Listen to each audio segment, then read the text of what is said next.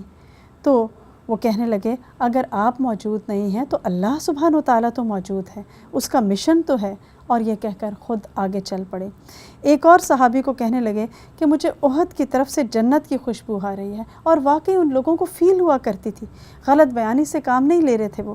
اور اس طرح آگے بڑھے اور اس طرح جنگ کی کہ ان کے جسم کے اوپر 70 سے زیادہ تلوار اور نیزے کے زخم لگے ہوئے تھے۔ اسی طرح ہم دیکھتے ہیں کئی اور ایسے واقعات ہمیں ملتے ہیں۔ مصعب بن عمیر رضی اللہ تعالیٰ عنہ جو علم تھامے ہوئے تھے، ان کے اوپر مشرکین مکہ نے حملہ کر دیا تو ان کا دایاں بازو کٹ گیا، انہوں نے ہمت نہیں ہاری اور جھنڈا جو تھا وہ بائیں بازو میں پکڑ لیا، اور تاکہ جھنڈا بلند رہے۔ تو اس کے بعد ہم دیکھتے ہیں کہ انہوں نے وہ دوسرا بازو بھی ان کا جب شہید کر دیا، کٹ گیا، تو جھنڈا انہوں نے یعنی دونوں کے بیچ میں سینے پہ باندھ لیا، اور اس کے بعد جب کفار نے ان کو شہید کر دیا، ان کے اوپر وار کیا، تو جا کے وہ جھنڈا جو ہے وہ گرا اور اسی حالت میں وہ شہید ہو گئے۔ اور چونکہ ان کی شکل، ان کی صورت آپ صلی اللہ علیہ وسلم سے بہت مشابہ تھی، اس وجہ سے مسلمانوں میں یہ افواہ پھیل گئی کہ آپ صلی اللہ علیہ وسلم نعوذ باللہ وفات پا چکے ہیں، شہید ہو گئے ہیں۔ اور یہاں پر ہم دیکھتے ہیں کہ مسلمانوں کا ایک عجیب عالم تھا، ان کو کچھ سمجھ میں نہیں آ رہی تھی کہ اور آپ صلی اللہ علیہ وسلم کا حال کیا تھا کہ آپ کے ساتھ صرف 7 کے قریب صحابہ کرام تھے جو ارد گرد موجود تھے، اور خالد بن ولید مسلمانوں کو مارتے مارتے عین آپ کے سر پر جا پہنچے، اور اس میں آپ کے لیے بہت آسان تھا کہ آپ کسی اونچی پہاڑی پر چڑھ کر اپنے آپ کو چھپا لیتے اور اپنی جان بچا لیتے، کیونکہ اگر آپ آواز دیتے تو مشرکین کو پتہ چل جاتا کہ آپ یہاں موجود ہیں اور آپ کی جان کو مزید خطرہ ہو جاتا۔ لیکن آپ کو یہ پسند نہیں تھا کہ آپ اپنے مسلمان فوجیوں کو اس حالت میں چھوڑ کر چلے جائیں، لہٰذا آپ نے آواز لگائی اور مسلمانوں کو حوصلہ دینے کے لیے کہ میں ابھی زندہ ہوں، اور اسی طرح مسلمانوں کے ساتھ ساتھ دشمنوں کو بھی آگاہ کرنا مقصود تھا۔ مسلمانوں میں تو خوشی کی لہر دوڑ گئی آپ کی آواز سن کر، اور ساتھ ہی دشمنوں کو بھی پتہ چل گیا کہ آپ کہاں ہیں، اور اس کا انہوں نے بھرپور فائدہ اٹھایا اور آپ پر ایک ایسا وار کیا کہ آپ کے سر کے اوپر جو لوہے کی ٹوپی تھی اس سے 2 لوہے کی کڑیاں جو ہیں وہ آپ کے رخسار مبارک میں چبھ گئیں،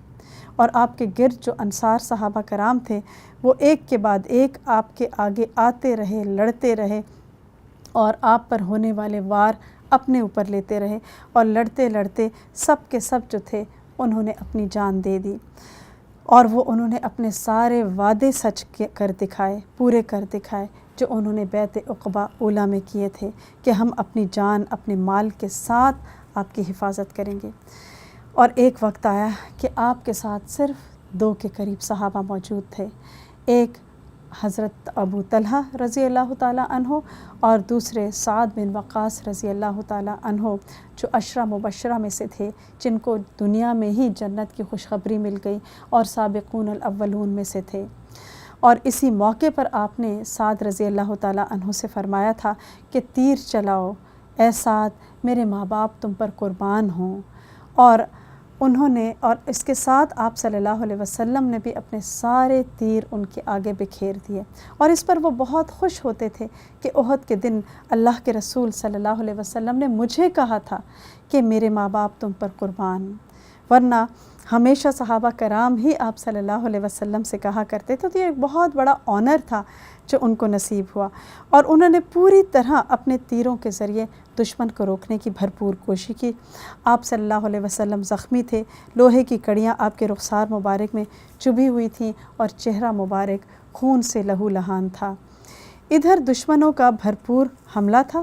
اور مسلمانوں پر ایک انتشار کسی کیفیت آ رہی تھی۔ ایسے میں ایک صحابی کہتے ہیں کہ جب میری نگاہ اٹھی تو میں نے دیکھا کہ آپ کے ساتھ 2 لمبے قد والے سفید لباس میں انسان کھڑے ہوئے ہیں جو آپ کو پروٹیکٹ کر رہے ہیں، اور ان کو میں نے اس سے پہلے کبھی نہیں دیکھا تھا کہ وہ کون لوگ تھے، اور بعد میں پتہ چلا کہ وہ جبریل علیہ السلام اور میکائیل علیہ السلام تھے، فرشتے تھے جو آپ کو پروٹیکٹ کر رہے تھے، آپ کی حفاظت کر رہے تھے۔ ادھر مشرکین کا دباؤ بڑھتا چلا جا رہا تھا اور ان کو لگ رہا تھا کہ یہ تو اب بہت ہی نادر موقع ہے، اس کے بعد تو آپ اس حالت میں ہمیں کبھی نہیں مل سکیں گے کہ اتنے کم لوگ آپ کے ساتھ ہوں۔ اور طلحہ بن عبید اللہ رضی اللہ تعالیٰ عنہ جو آپ کے آگے موجود تھے، اور یوں وہ آپ کے آگے ڈھال بن گئے، حتیٰ کہ ایسا وار پڑا کہ ان کی آنکھ، ہاتھ کی انگلیاں جو ہیں وہ کٹ گئیں اور ان کی زبان سے سی کی سی آواز نکلی۔ تو آپ نے فرمایا کہ اگر تم بسم اللہ کہتے تو فرشتے آ جاتے تمہارے لیے، یعنی اس وقت تمہارا اتنا درجہ اور مقام تھا۔ تو بات یہ ہوتی ہے کہ جب کوئی مشکل وقت ہو اور اس وقت انسان اللہ کے دین کا ساتھ دے، تو اس وقت کا جو کام ہے اور اس وقت کا جو ساتھ ہے، وہ اس کی وجہ سے انسان کا مرتبہ اور مقام بہت زیادہ بڑھ جاتا ہے۔ بہرحال وہ زخمی رہے مگر آپ کے آگے ڈھال بن کر کھڑے رہے۔ آخر کار آپ نے چاہا کہ تھوڑا سا پہاڑی کے اوپر بلند ہو جائیں، لیکن آپ کے جسم کے اوپر ایک تو ڈبل زرہیں تھیں اور دوسرا آپ زخمی بھی تھے، اور اوپر چڑھنا بہت دشوار ہو رہا تھا، کیونکہ یہ یعنی بہت ایک آپ ہیوی فیل کر رہے تھے۔ تو اس پر انہوں نے کہا آپ صلی اللہ علیہ وسلم سے کہ آپ میرے اوپر چڑھ کر سوار ہو جائیے اور میں آپ کو اوپر لے کر جاتا ہوں۔ تو کچھ صحابہ کرام کو تو فوراً آپ کی فکر ہوئی، اور انہی میں ابو بکر رضی اللہ تعالیٰ عنہ، ابو عبیدہ بن جراح رضی اللہ تعالیٰ عنہ اور علی رضی اللہ تعالیٰ عنہ تھے جو آپ کی طرف پلٹے۔ تب ابو بکر رضی اللہ تعالیٰ عنہ فرماتے ہیں کہ میں نے دیکھا کہ آپ کا چہرہ زخمی ہے اور لوہے کی 2 کڑیاں گھسی ہوئی ہیں آپ کے رخسار میں۔ میں نے چاہا کہ آگے بڑھوں اور ان کو نکال دوں کہ اتنے میں ابو عبیدہ بن جراح جو ہے اس طرح بھاگتے ہوئے آپ کے پاس پہنچے گویا جیسے چڑیا اڑتی ہوئی پہنچتی ہے، اور انہوں نے وہ کڑیاں اپنے دانتوں سے نکال دیں، اور کیونکہ ہاتھ سے نکالنے میں یہ اندیشہ تھا کہ کہیں آپ کو زیادہ تکلیف نہ ہو۔ کہتے ہیں کہ میں اپنے دانتوں سے پکڑ کر انہوں نے جب ایک کڑی کھینچی تو ان کا ایک دانت ٹوٹ گیا، اور دوسری کڑی کو بھی انہوں نے دانتوں کے بیچ میں پکڑا اور جب کھینچا تو دوسرا دانت بھی ٹوٹ گیا، تو آگے کے 2 دانت جو تھے وہ ان کے ٹوٹ گئے تھے۔ ابو بکر رضی اللہ تعالیٰ عنہ فرماتے ہیں لیکن اس کے باوجود وہ بہت ہی حسین نظر آتے تھے، اور ایک روایت میں ہمیں ملتا ہے کہ ان کے ان 2 دانتوں سے ایک نور سا نکلتا ہوا محسوس ہوتا تھا، اور ان کے دانت جو تھے وہ آپ صلی اللہ علیہ وسلم سے محبت کی ایک ٹوٹے ہوئے دانت مثال بن گئے۔ کچھ صحابہ جو پلٹ کر آپ کے گرد باڑ کی طرح کھڑے ہو گئے تھے اور ہر طرح سے دشمنوں کے وار کو روک رہے تھے، ان میں ایک خاتون بھی تھیں جن کا نام عمارہ رضی اللہ تعالیٰ عنہا تھا، اور آپ نے فرمایا کہ احد کے دن میں دائیں بائیں جدھر بھی دیکھتا تھا عمارہ کو اپنے آگے لڑتا ہوا پاتا تھا۔ انہوں نے باقاعدہ تلوار اٹھائی اور مشرکین کے ساتھ 1 to 1 بیس کے اوپر فائٹنگ میں مصروف ہو گئیں، اور وہ اتنی بہادری سے لڑیں کہ صحابہ کرام نے ان کا نام خاتون احد ڈال دیا، لیڈی آف احد، اور انہوں نے وہ کام کیا جو صرف مرد ہی کر سکتے ہیں۔ اور بعض اوقات وہ اپنے بیٹے سے بھی کہتی تھیں کہ وہ دیکھو اللہ کا دشمن دوبارہ آ رہا ہے، اور اپنے بیٹے کو ہوشیار کیا کہ فلاں فلاں آ رہا ہے آپ پر حملہ کرنے کے لیے، اٹھو اور آگے بڑھو اور اس کو روکو۔ اور کہتی ہیں کہ ایک دفعہ ایک دشمن جو ہے وہ آگے بڑھا تو میں نے خود اپنی تلوار اس کو ماری، لیکن وہ ڈبل زرہ پہنے ہوئے تھا تو میری تلوار کا اس کے اوپر کچھ اثر نہ ہوا۔ پھر اس کے بعد ابو دجانہ جو ہیں انہوں نے خود کو آپ کے آگے کھڑا کر لیا تھا اور اپنی پیٹھ کے اوپر کو کانسٹنٹلی آپ کی ڈھال بنا دیا تھا اور زخم لیتے چلے جا رہے تھے۔ عبد الرحمن بن عوف کو جنگ احد کے دن 20 زخم لگے تھے اور اسی میں ان کی ٹانگ ہمیشہ کے لیے لنگڑی ہو گئی تھی۔ آخر کار آپ کی دعاؤں سے اللہ کی مدد آئی اور مسلمان جو پہلے پریشان تھے، منتشر تھے، اب یہ خوشخبری سن کر کہ آپ زندہ ہیں، اور دوسرا قیادت سنبھالنے سے مسلمانوں نے بھرپور طریقے سے دوبارہ سے ایک اٹیک کیا، اور وہ جنگ جو قریش مکہ جیت سکتے تھے، جیتتے جیتتے انہوں نے اپنے ہاتھ روک لیے اور مسلمانوں کو محفوظ مقامات پر پہنچنے کا موقع مل گیا۔ اور ادھر ہم دیکھتے ہیں کہ جو ہند تھی ابو سفیان کی بیوی، اس نے مسلمان شہداء کے کان اور ناک کٹوا کر اس کا ایک ہار بنایا اور اپنے گلے میں ڈال لیا۔ حمزہ رضی اللہ تعالیٰ عنہ کا پیٹ مبارک اور سینہ مبارک بھی اس نے کھلوایا تھا اور آپ کا کلیجہ مبارک نکلوایا اور اس کو چبانے کی کوشش کی، لیکن چبا نہ سکی اور یوں اس نے تھوک دیا۔ تو ہم دیکھتے ہیں کہ کس طرح آہستہ آہستہ پانستہ پلٹ رہا تھا، اور اس کے بعد کیا ہوتا ہے یہ ہم اپنے اگلے پروگرام میں دیکھیں گے انشاءاللہ، اور پھر مزید بات کریں گے کہ جنگ احد میں کیا ہوا اور اس کے نتائج کیا تھے، اور اس جنگ میں اللہ سبحانہ وتعالیٰ نے مسلمانوں کو کیا کچھ سکھایا۔ اسی پر ہم اپنے پروگرام کا اختتام کرتے ہیں۔ وآخر دعوانا ان الحمد للہ رب العالمین۔ سبحانک اللہم وبحمدک، اشہد ان لا الہ الا انت، استغفرک واتوب الیک۔ السلام علیکم ورحمۃ اللہ وبرکاتہ۔